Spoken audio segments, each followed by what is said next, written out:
So I think it's more of the bundle of the skills that you need to have than actually have skill A or skill B or skill C. Like, yes, skill A, skill B, skill C are growing, but you need to have all of them together. Being good technically, understanding the business problem, what am I trying to solve? What do my clients need? And also having the human skills. I think that triangulation of technical, human, and business problem enablers, what we call it, when it comes to companies, do what companies are meant to do, which is most of the times they maximize profits and they minimize cost. Some of them try to do it in a more ethical way and also caring about their employees. But at the end of the day, they're companies. Their responsibility is more to their shareholders and it's actually to society itself. So I think it's more about creating the framework, and then that comes more about policy. I don't think companies themselves, individually and all of them, will make the right choice if you don't push them to make the right choice. If we didn't have rules for pollution, companies would do what companies do. They would pollute the hell out of it and they wouldn't care. Once you put a sort of a tax for pollution, then they go, what's my cost-benefit analysis here? Maybe I should pollute less, maybe I should pollute more. It's about the right system of incentives and the right policy.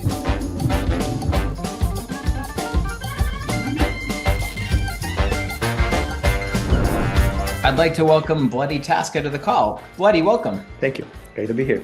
Awesome. If we could, let's just take a minute. Could you just introduce yourself and tell us what it is that you do? So my name is Bledi Taska and I'm Executive Vice President and Chief Economist at Lightcast. Lightcast is a labor market analytics company. We collect and aggregate real-time labor market data and other labor market data, and we generate insights which to serve best our customers. Awesome. So getting right into it, there's been so much change clearly and market volatility. It's just continuing, right? It's been the last few years. It's surely going to continue for a little bit longer. For you, just so curious, what are some of the most fascinating labor trends that you see evolving and will continue to impact us over the next, 3 to 5 years? I would say the most fascinating labor trend, which we expected to be cyclical, but has actually not been as much, is this labor shortages kind of effect, like, not having enough workers out there. And there's been discussion of a recession for the past couple of months. We haven't really seen anything of that in the data. It's really fascinating that is when you see the real data, although you hear all the time about layoffs, the demand for employees is still very high. And we actually, the last employment situation report came out with, we added 500,000 jobs. And so the fact that it's still continuing even today with all of the discussions that we have about layoffs, that for me, I think is like the most fascinating, but even a little bit puzzling effect. Yeah. What about it causes you that puzzlement? What causes is the fact that everybody is talking about all of these layoffs that is happening essentially in the tech industry. Mm-hmm. And we're hearing about it all the time. We see it in Twitter, see it in LinkedIn and other places, but you don't see it anywhere else. You definitely don't see it in the data, right? And part of that is because the tech industry is small, but also the companies that are essentially doing these layoffs are very particular. Like there are companies that overgrew during the COVID period, or they grew because of the interest rate being low. The rest of the economy is doing still pretty well in that aspect. And so there is this conflict between what you hear and what is really happening in the data. And that, I think, is the fascinating puzzling effect. Yeah, absolutely. Speaking of conflict, I guess if I want to give you a statement, I'm curious to hear your response to it. The employee-employer relationship is broken. What is your response to that? The employee-employer relationship is broken. We can have a whole night with wine and discuss that, and probably we're not going to figure it out. I think it probably needs to be taken into context, right? Essentially, for sure, the situation is not where we were like 50 years ago, where essentially there was this concept of lifetime job and commitment. So essentially, once you match with an employer, that's where you're going to spend the rest of your life. Those days are past. And I don't think there is this concept hugely of commitment, but I'm also not as pessimistic as a lot of people believe. I actually think that overall, but also in the labor situation, there's more information now. So we hear more things and employees are more informed. So I think we have this, I would call transparency revolution, right? Employees know more about other jobs. They know more about wages. They know more about how other employees. So essentially they are quote unquote revolting, but they're trying to find a better match. So I don't think that the relation is broken. I would say that actually the relation is being reset.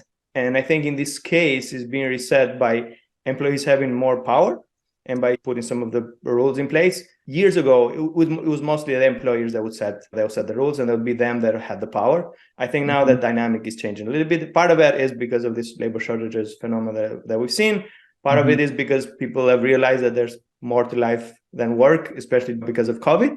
But part of it is also because of more information, right? It's a lot easier for employees to get more information about what happens beyond just their company, right? What happens in different industries, what happens in different areas. And there's the other thing now, that the fact that you can work remotely, like it gives a lot more options. Like before, your only options were around your neighborhood, around your city. Now you can work with a company, you're in Boston, you can work with a company in San Francisco, or potentially you're going to work even in international. The employees will have more options. So I don't think that the relation is broken. I think there is just a reset of a relation with new rules being put in place. Yeah, I love that concept of the reset relationship. And even as you said, a transparency revolution. That makes a lot of sense.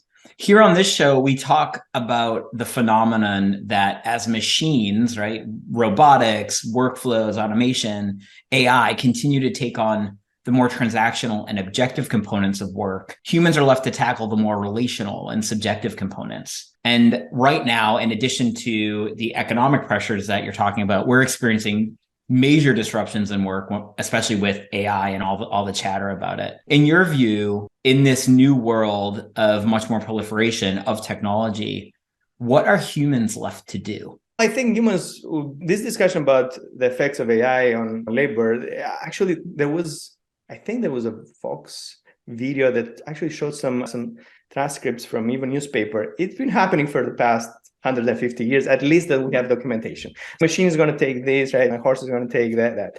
And as it has not happened. Like over time, the thing that we've seen is that there are more jobs actually, and there are less people than jobs. But there's also this short-term versus long-term effect. So I think that we need to separate, because I think in the short term, we might see disruption, right? It's a little bit very similar to this concept between, are the effects of trade good or bad? And people say that would be good because everybody benefits. But in the short term, there's a lot of people that are going to suffer. So I think in the short term, we might see disruption in some specific occupation, not all of them, where they can be automated. And that's a bit the discussion now with ChatGPT. Probably even occupation that we thought they would not be automated, like a lot of the creative occupations. Some part of that might be automated, even marketing, or even writing a blog or a book. Like ChatGPT is doing pretty good job. So I think in the short run there might be some disruption, but I think in the long run it's more accepted that the AI creates its own demand, right? It's like the ATM effect, right? With ATMs, everybody said, well, there's not going to be any need for tellers. It was quite the opposite. Actually, because we had the ATMs, now banks actually could create another branch, and that generated more demand. So I think the same thing is going to happen with a lot of these other fields. In the short run, we might see some of the disruption. In the long run, we're going to see more demand, and we're going to see more jobs that will be created essentially because of AI. Think about it. I don't know if we're ever going to get fully automated, but even think, for example, autonomous driving, right? There's this example by this professor that's a close friend of mine, John Horton at MIT, that he says that, look, I'm not fear of the truck drivers, because they do a lot of things. They don't just drive. Like they put the cargo, if the car gets broken, they are going to fix it, but they do a lot of complex of things. And even at the end of the day, automation has come to airplanes. We still have pilots, right? And so there will be a person there to at least make sure that things will go right. Same thing for potentially like shops where you go in, you just scan something. There will be managers behind it to make sure. So I think there's always going to be this augmentation effect where there's going to be AI and there's going to be people to do that. And there's going to be also this part where people are going to be free to do more things. My wife's a doctor. I do think there's going to be some automation in the medical profession. I just don't think it's going to be ever 100%. It's going to be some of the things computers can do better, and some things doctors will always be better. And people will want somebody at the bedside to tell them what's going on, for example. Now, that makes a lot of sense. And even as you were saying, there's job displacement, right? And then there's job creation. I think a couple of weeks ago, I was reading a report, like the World Economic Forum put out, like they estimate 80 million jobs being displaced by AI, for instance. But they also estimate that at least over 90 million, and that's probably early indicators, it's probably much higher than that, jobs will be created by AI. So this, to your point, could wipe out specific sectors or roles and jobs to be replaced by a new generation, or allow for more retraining and upskilling. How do you think about the balance that exists today? Do you think there'll be more displacement and replaced by generations, or do you think that there's much greater opportunity for retraining and upskilling? In regard to the effect of AI and about upskilling or displacement, I actually have written some of those articles with the World Economic Forum, especially about reskilling. And it's funny because it started exactly like that. It was 5 or 6 years ago, and all you could hear, and that was like the call it the first wave or second wave, or I don't even know anymore. What's going to be the effect of automation on jobs, right? And we're tired by the narrative that AI is going to take jobs. And we're like, sure, it might take jobs, but what can we do about it? And so then we came with this sort of concept of how do you reskill? And so how do you move people from a job A to job B based not just on what happens, but on skill adjacency, right? What is the sort of the skill complementarity that two jobs they have? So we came up with this framework, and we actually moved the dialogue from AI is going to take jobs to actually, yes, it might take some jobs, but let's think about how can we reskill people? What is the right framework to do that? So I do think that is possible, but it's also, the interesting part is that if you look the discussion, all of those papers that happened 6 years ago, none of them came out true. Like they were all talking about X% of people going to be displaced. And I even had a presentation recently which used to use some of those, hey, AI is going to take. I had to remove that because in any of the new researches, you don't find anything that says that AI actually has displaced, especially in the past 5 years. The main problem has been finding people, and actually has been finding people in some of the places, essentially like in some blue collar jobs. It was not about finding people in the white collar jobs. The reality and theory, a lot of time diverge. So I think what can happen theoretically, yes, there might be some displacement, but it's very unpredictable. And we have not seen it, especially in the past 5 to 7 years, where there was a lot of discussion about that. Now, that being said, again, there's also these different effects like AI or any type of technology. Until it goes through this exponential growth, it might go through periods, and maybe we're through a period where AI's effect were not as high. And so now with ChatGPT, maybe or related, we can do a lot more. In that case, we might see some displacement, but I don't think for now that the danger is such that we should be extremely worried. Sure. Today, going down this path, as an economist, when you think about a big technological advancement like AI has been talked about for the last 20 years. And it just feels like right now we're probably reacting like it's signal to noise ratio. There's a lot of fear and concern and agita. I look at it and I see there's a long journey for AI for it to see what happens. You even said like journals 5 or 6 years ago, right? We're talking years. When you think about a big technological advancement like AI, do you think of it in like decades, quarter century? Like, how do you look at that? Definitely in decades. I think we think about autonomous driving. We've been hearing that we're going to be on full autonomous driving for at least a decade. And even recently, if you ask me, I don't think we're close to fully autonomous driving, at least 10 to 20 years, I would say minimum. But again, there are rough estimations. And it's not always just about the technology, right? The technology might get close to there, but it's also about social acceptance. There's this thing with machines that people have lower acceptance of machines making error than people. If a person drives a car and they kill one person in a million, that is not the acceptance criteria for a machine. The machine needs to be a lot more, because people get a lot more aggravated when machine actually kill people. And so I think there's a lot of going on that needs to happen beyond the technology. There's a cultural change that needs to happen. There's the infrastructure that needs to change. Think about even just simple software infrastructure. You go into, say, an employment agency in Massachusetts, you'd be surprised that they're using some of the software from 20 years ago, which is very inefficient. And I think there was this discussion during the pandemic that there was need for these COBOL programmers because everything was in COBOL, and it's a programming language that nobody uses. And so I think there's a lot more than just the technology being available and technology being adopted at mass from the society or from the economy. Those are not necessarily the same thing. A lot more things need to happen, from cultural acceptance to actually the legal framework that needs to be in place. So I definitely think of this in decades and maybe even longer, but who knows? Yeah, it's interesting you mentioned that. Even with like COBOL programming, it's like we need to wait for a generation to retire or to die off from business in order to even like open the gate a little bit more for something to evolve.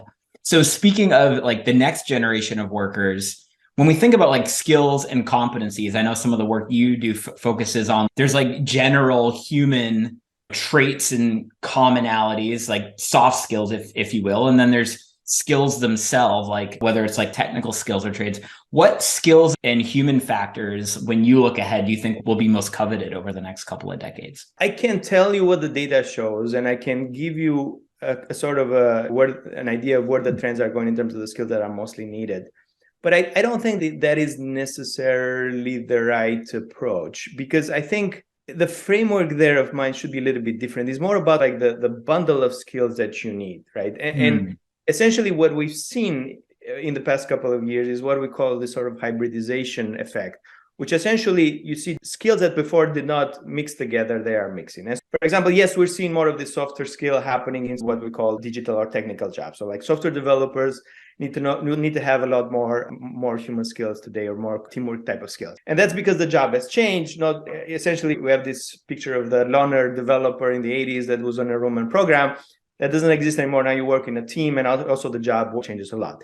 So definitely human skills are a lot more important. And they're important across the spectrum, not just for digital jobs. But I think it's also the opposite, right? In a lot of the occupations that were not digitalized, you have the opposite, digital becoming more important. Like marketing is an amazing example, because you have an amazing increase in digitalization happening in marketing. Like you even need to know like SQL skills for marketers sometimes. But digital marketing has changed that a lot. So I think it's more about this bundle of skills that essentially, the other thing that we've seen a lot is communicating ideas.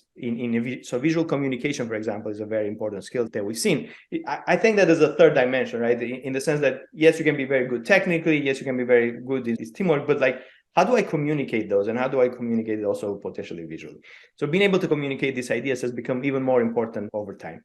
So I think it's more of the bundle of the skills that you need to have, and knowing the bigger picture than actually have skill A or skill B or skill C. Like, yes, skill A and skill B, skill C are growing, but you need to have all of them together. Now, being good technically, understanding the business problem, like, what am I trying to solve? What do my clients need? And also having the human skills. I think that triangulation of technical, human, and business problem enablers, what we call it. I think that's I love that framework, right? Because then you have that mix, right? As you said, the technical, behavioral, communication skills. So is the right way then to think about this? I guess what level each of those would be, what would be the determining factor for that? Is it role-based, industry-based? Is it a mix of those? What factors do you think? So I think there's two things, right, to think there. I think first is the fact that it does depend a lot on the role, right? So if the more managerial role you have, the more you need to know, to less technical skill you probably need, and more you'll need the other type of skills.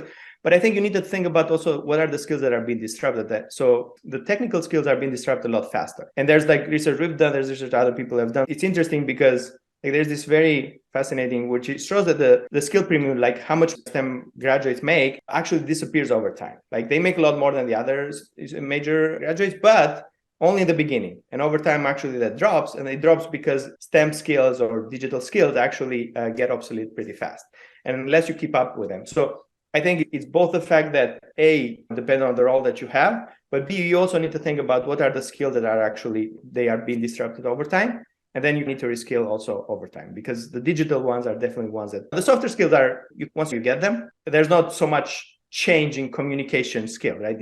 Once you know how to do that, or once you know how to work in a team, it's not going to be too much different in 20 years from now. Although with remote work, some of that is changing. But the software language that you're learning today, it's probably going to be useless in 10 years from now. And so if you graduate, so you need to make sure that you have some level of either individual or company upskilling in the technical language. So you just mentioned something too. So the communication skills, like once we understand that, I think because as humans, we're good at heuristics and we're like, okay, that person seems to be a good communicator. And then when we talk about the relationship between these skills, the technical skills, the softer human skills, we become so obsessed with measurement that I think we over-index on the technical skills because we can measure those, we can test those, we can assess those. It's woefully unsophisticated in business on how we actually determine if someone is a good communicator or is not. In fact, I think it's so nuanced in between. Are there any forms of criteria or measurement that you all look at when you say, when you look at human skills, communication, this is what good communication looks like? Or is that too? No, you're absolutely correct. There's a whole branch of research around this, which essentially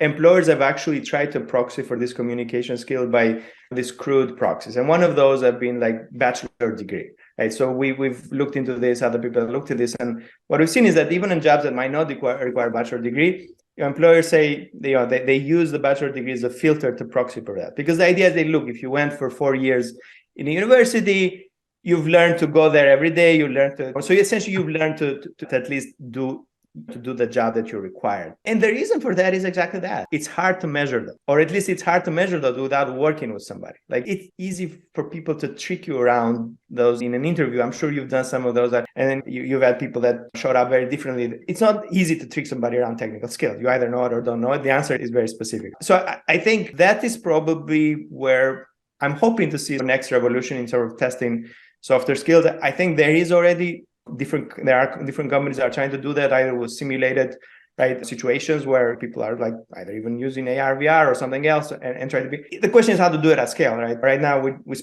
only spend 30 seconds to read the resume. So like, how do you do that in 30 seconds or maybe half an hour?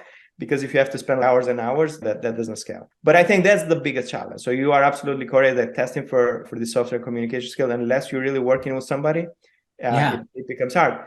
And maybe that's another way. I think for some of this, moving more to apprenticeship style, where there's a bit more of a training and there's more relation between the company and the employee, I think that's another way to like de-risk, because you work with somebody for 6 months, you get to know them, what they are, how they communicate. But unfortunately, I would say today, even if you ask me, I don't have a perfect way to know if somebody is really good, like team player, or is it good at communicating, or is it like, we all try to avoid those genius, bad people that essentially can be very toxic for the company. Yeah.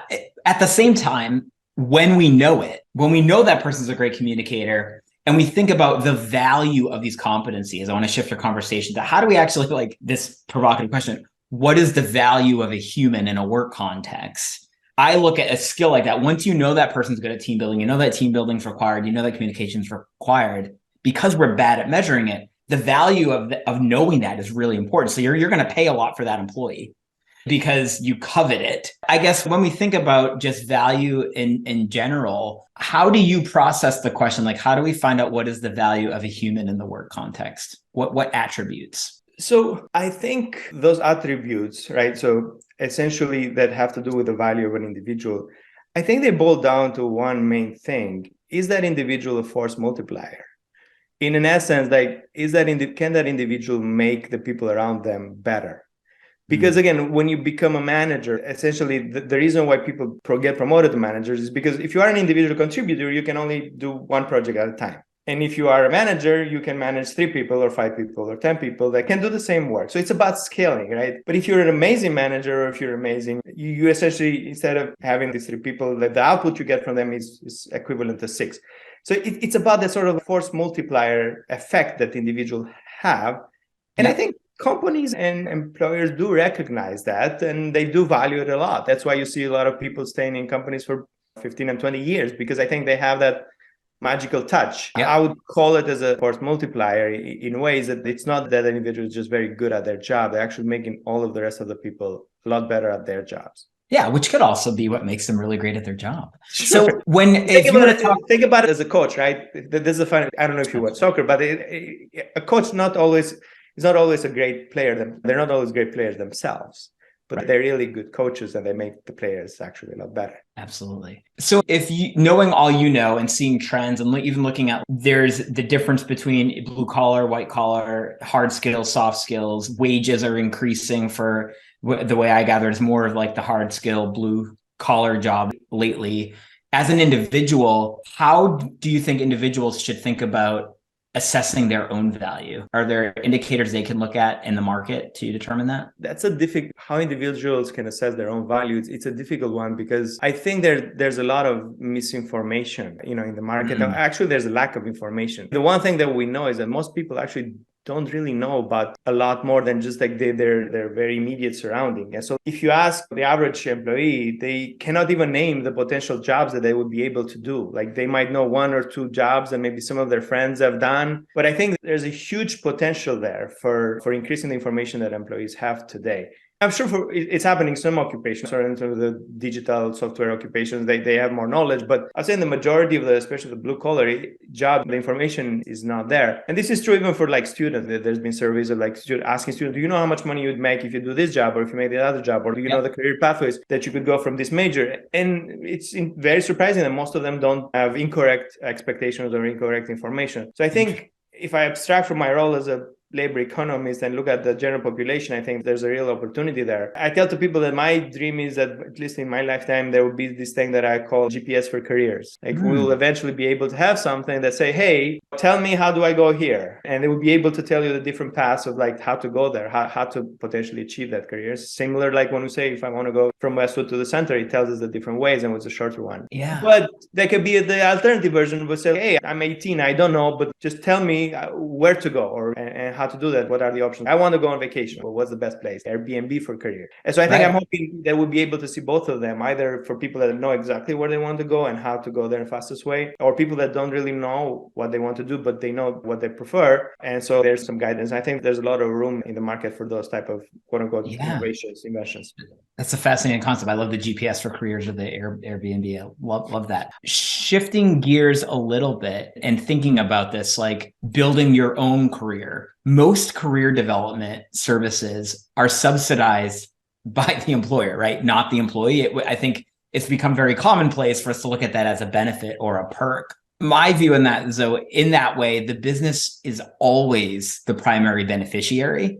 So it's, yes, you can develop in these ways if it aligns with what you're doing in your job. So it even forces some of the function you were saying before. It could be somewhat career limiting or suppressing even the notion that you could go work in a different role in a different job somewhere else. I even relate the same thing to like talent agencies. Most talent agencies these days are not talent agencies. They don't represent talent. They represent businesses to find talent. What are your thoughts on, as we see technological proliferation, as we see employees starting to get more leverage, starting to take more control over their career? We're especially seeing this, and I'll ask you a question in a moment about fractional work, but do you think we'll start to see a shift, or we could start to see a shift to more direct to employee career services? I think in regard to that there's a lower hanging fruit in a way. It's not so low hanging fruit, but I don't think that the dynamics will change too much, because at the end of the day, work is being, organized around employers and will be organized around employers. But I think there are two opportunities there that exist at this moment. I think the first is, again, related to this sort of information.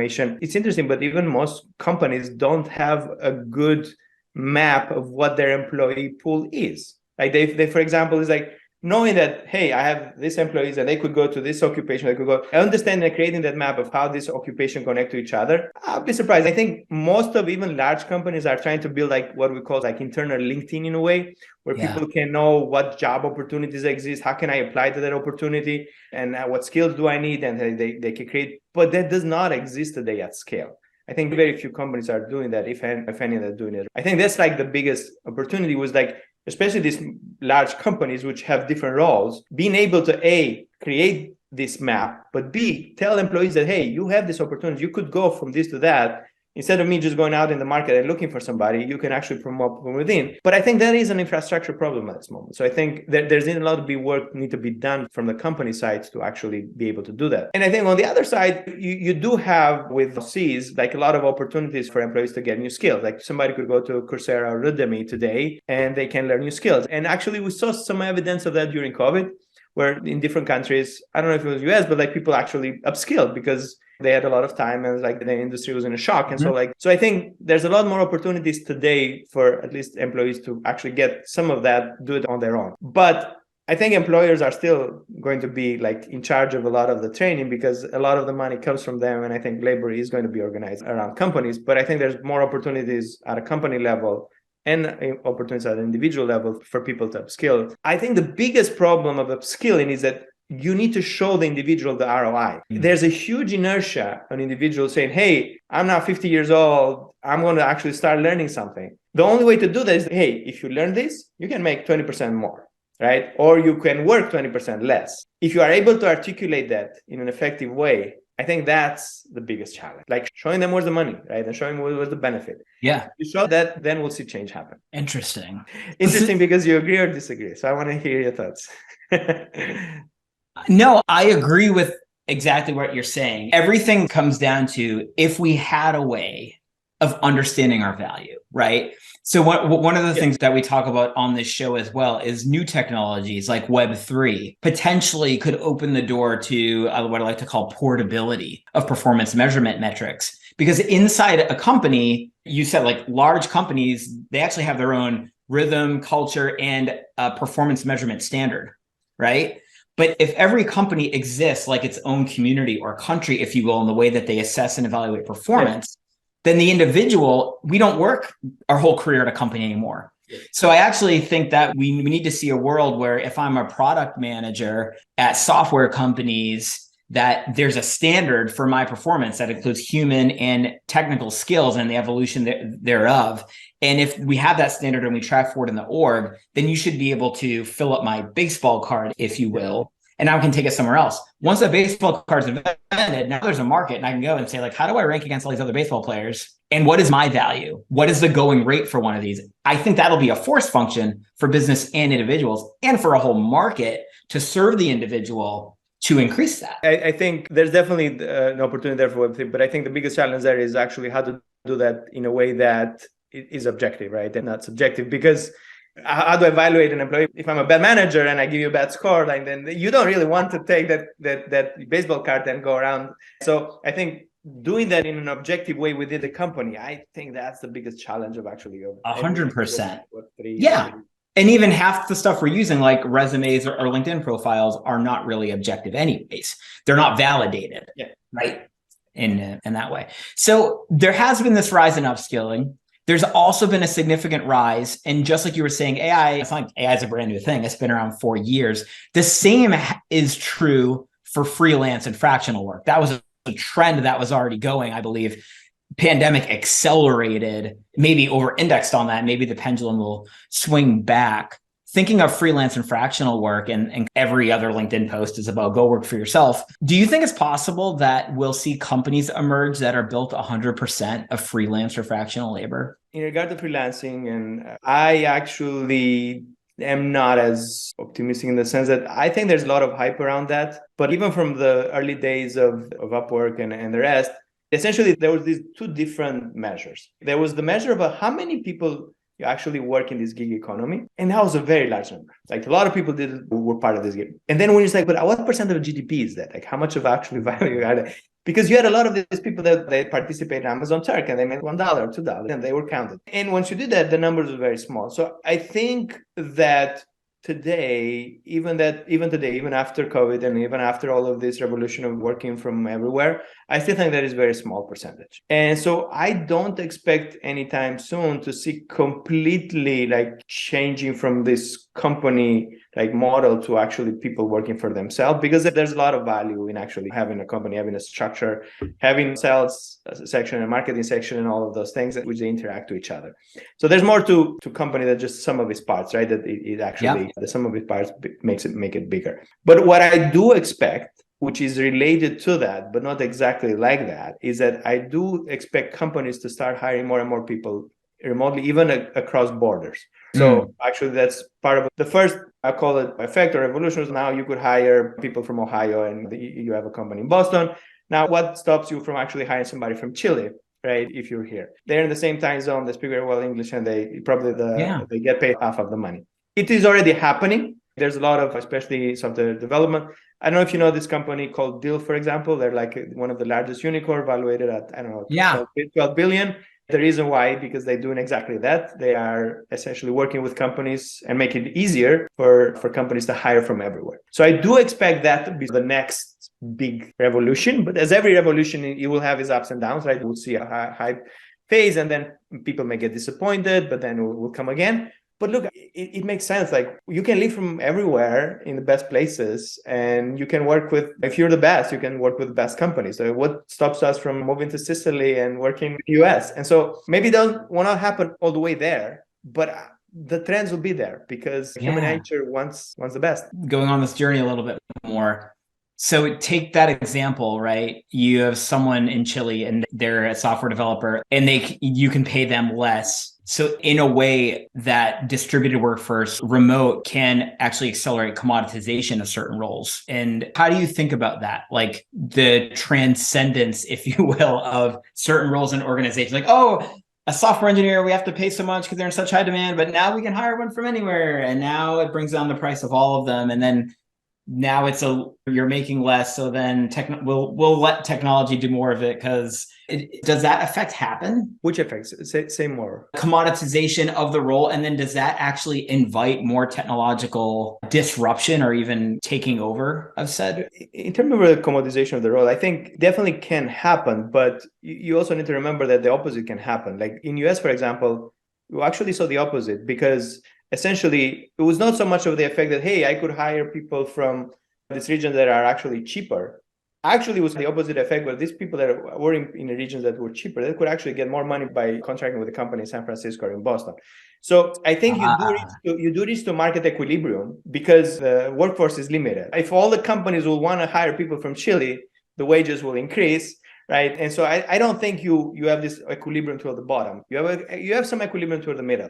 And actually, I do expect in the mid-run for the wages in Chile to go up, not to go down, right? So at least in terms of wage effects and equilibrium effects, I actually see that if we end up in a world where the best people, you can get them from everywhere, yes, there will be in the short run some discrepancies in terms of how much you pay, but you cannot do that forever, because there's going to be competition, right? It's the same. Now you have a competition at a local level, you're going to have a competition at a global level. Now Microsoft and Google and Amazon are going to compete for the same folks and be like, I'm not silly, why can't I buy that? So I think what holds that competition back, or at least conversion, is the fact that, hey, if you have remote and distributed work, there's other things like culture that you cannot easily assimilate these people to the company, and there will be like this adversarial effects.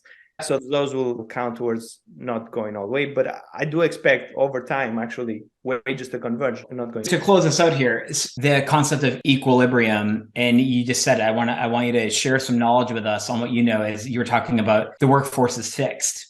And so maybe not only it's fixed, it's actually decreasing, because you see population growth decreasing across around the world. Like we have the same problem in US, population growth is going down, and COVID, population growth, migration, our workforce is decreasing.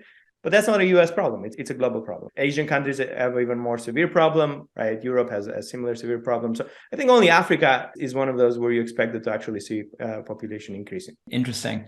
Could you maybe speak in terms of numbers in that way? What is the size of the world's workforce today? And what? I would not be able to, without seeing that. Okay.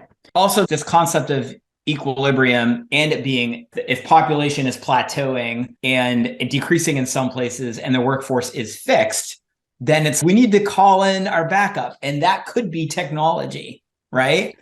How do you view this conundrum? Are the robots and the workflows, should we view them more as augmentation and helping the workforce scale and do more? Or should we look at them as like freeing the humans up so they don't have to work anymore? In terms of the robots and how we should see them, I don't think there is a should when it comes to companies do what companies are meant to do, which is most of the time they maximize profits and they minimize cost. Some of them try to do it in a more ethical way and also caring about their employees. But at the end of the day, they're companies. They're all to some level, it's more, and their responsibility is more to their shareholders than it's actually to society itself. So I think it's more about creating the framework, and then that comes more about policy, so that we make sure that companies make the right choices and we as a society make right choices. I don't think companies themselves, individually and all of them, will make the right choice if you don't push them to make the right choice. So this question of what we should, I think, is more of a policy question than a company question. Companies will operate under the rules that you put. For example, we have rules for pollution. If we didn't have rules for pollution, companies would do what companies do. They would pollute the hell out of it and they wouldn't care. Once you put a sort of a tax for pollution, then they're going, what's my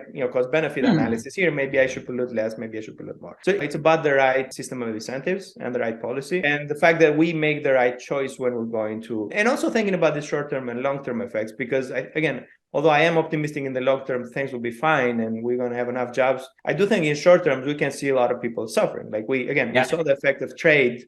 A lot of jobs got moved to China or other places. All economists saying, yeah, trade is great, it's amazing, it benefits everyone. Nope, doesn't happen like that. It may happen like that in 100 years, but no, it doesn't happen like that in the short term. There's always someone that's taking it from. Yes. Yeah. Like in the short run, there might be. I have one more question for you, I promise, because you just mentioned something it's essentially on like governance and regulation. Business likes to be like, employees have leverage. It's at will employment, right? And so there is this notion of you can quit or you can do whatever. I'm more of the mindset of, but businesses still have the money. They can it's David versus Goliath in some ways. The whole evolution of gig economy, freelance work. Upwork just announced that they're now allowing you to do full-time contracts on their platform. There's a lot of chatter in the news about in some places like more union behavior. What do you think this says about the future of at-will employment? Do you think there's the opportunity for much more contractual employment to occur between the employee and employer? I think the one thing is for sure that employers, especially in US, have a lot more power than even other countries. It's very interesting, especially as you discuss, if you go, for example, in UK, right? In UK, if someone is expecting a child, right, you cannot fire her for 1 year after they had a child, which is unheard of about something in US. Or US is the only developed country that actually does not, by law, give you, or at least until recently, maternal leave. I had to actually leave it. And so I think there are specific rules that you can implement that actually make employees' life a lot easier. Now, that being said, there are counter incentives to that. The fact of how much you can or cannot fire somebody at will, it also creates the sort of the counter incentive that they might not give their best, right? So I think there is a trade-off there about how much dynamic the economy is. But if you provide the right unemployment insurance, then you can counterbalance that. So I think we need more regulation to some level, but which is the right regulation? I don't know, because all of these are new things. There was all this discussion about the Uber workers. Are they regular workers? Should they, for example, get healthcare? It's been Uber wanted to classify them as contract workers, and then eventually I think they actually did not. They fought a lot against that. It's a new world. I do think there's going to be a lot of evolution there. And I do think the trend is going to be towards employees having more rights and more, and that will give the ability for more people to enter that space. I don't think in that area, the trend is towards the employer's benefits. I do think that employers started, they had the innovation idea, they captured a lot of the market, they captured a lot of the benefits. But I think going forward, it's going to be a bit of a live and die also for some of them because they're not actually making any profits. But I think there's going to be more rights for employees in that sector, which I think overall is going to be good for the whole sector. Yeah, more leverage for employees overall. Absolutely. Bledi, thank you so much for your time today and imparting your wisdom on us. We appreciate it and we are grateful you joined us on the show. It was a pleasure. Thank you so much.